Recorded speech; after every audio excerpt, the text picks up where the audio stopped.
प्रिय दर्शकों नमस्कार। आज मैं आपको एक ऐसे योग के बारे में बताने वाला हूं जिसको चट मंगनी पट विवाह वाला योग बोला जाता है। यानी कि अचानक से रिश्ता आना और पक्का हो जाना और बहुत जल्द शादी भी हो जाना, इस योग के कारण ऐसा हो जाता है। मैंने अपने अनुभव में इस योग को बहुत अच्छे से आजमाया है, देखा है। बहुत सारे लोगों की जन्म कुंडली के अंदर इस योग को मैंने पाया है और उसका जो रिजल्ट है वो भी मैंने देखा है। बहुत सारे लोगों का ऐसा कहना था कि पंडित जी दूर दूर तक शादी का कोई चांस नहीं था, शादी की आस छोड़कर बैठ गए थे, कहीं पर भी शादी होने की संभावना नजर नहीं आ रही थी। लेकिन अचानक से रिश्ता आया और अचानक से रिश्ता आते ही तुरंत पक्का हो गया और बहुत जल्द शादी भी हो गई। तो ऐसे ही योग के बारे में आज मैं आपको बताने वाला हूं। आप देख लेना, हो सकता है कि आपकी जन्म कुंडली में भी यह योग बन रहा हो। कैसे देखा जाता है आपको समझा देता हूं।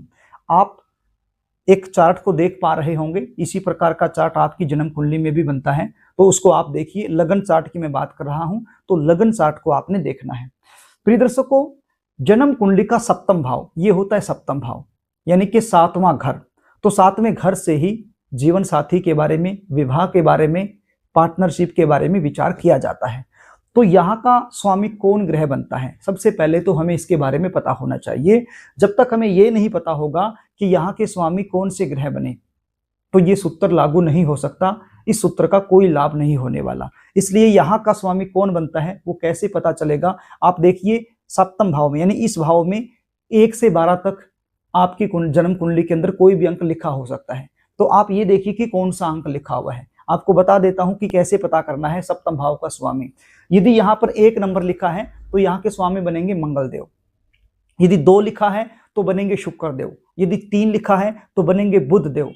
यदि 4 लिखा है तो बनेंगे चंद्र देव। यदि 5 लिखा है तो बनेंगे सूर्य देव। यदि 6 लिखा है तो बनेंगे बुध देव। यदि 7 है तो शुक्र देव। यदि 8 है तो मंगल देव। यदि 9 है तो देव गुरु बृहस्पति। यदि 10 है तो शनि देव। यदि 11 है तो भी शनि देव। और यदि 12 है तो देव गुरु बृहस्पति यहाँ के स्वामी बन जाएंगे।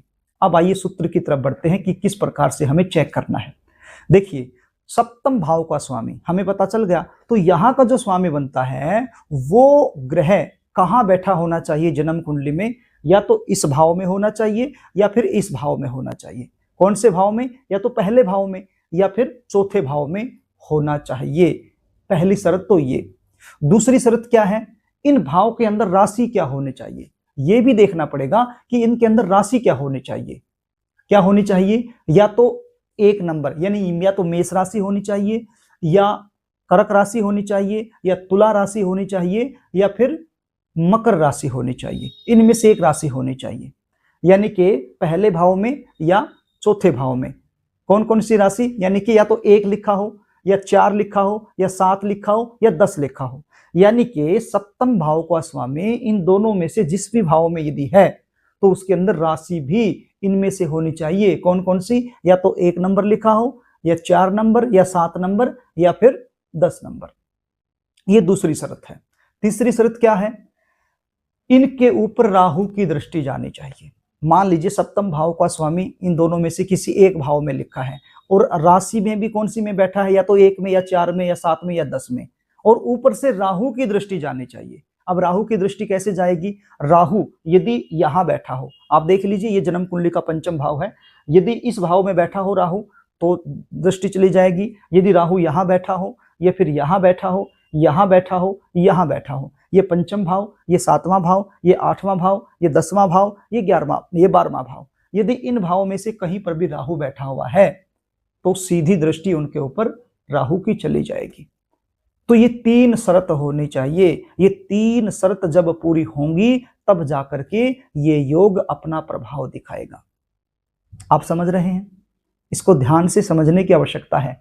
थोड़ा सा कठिन हो सकता है आपके लिए, नामुमकिन नहीं है, बिल्कुल सरल उपाय है वैसे देखा जाए तो, यदि थोड़ा सा ध्यान से इसको देखोगे तो। मैंने क्या बताया, सप्तम भाव का स्वामी इन दोनों भाव में से किसी भी एक भाव में हो, और जिस भी भाव में बैठा हो वहां पर या तो 1 नंबर लिखा हो, या 4 हो, या 7 हो, या 10 हो। सिंपल। अब उसके ऊपर राहु की दृष्टि जानी चाहिए।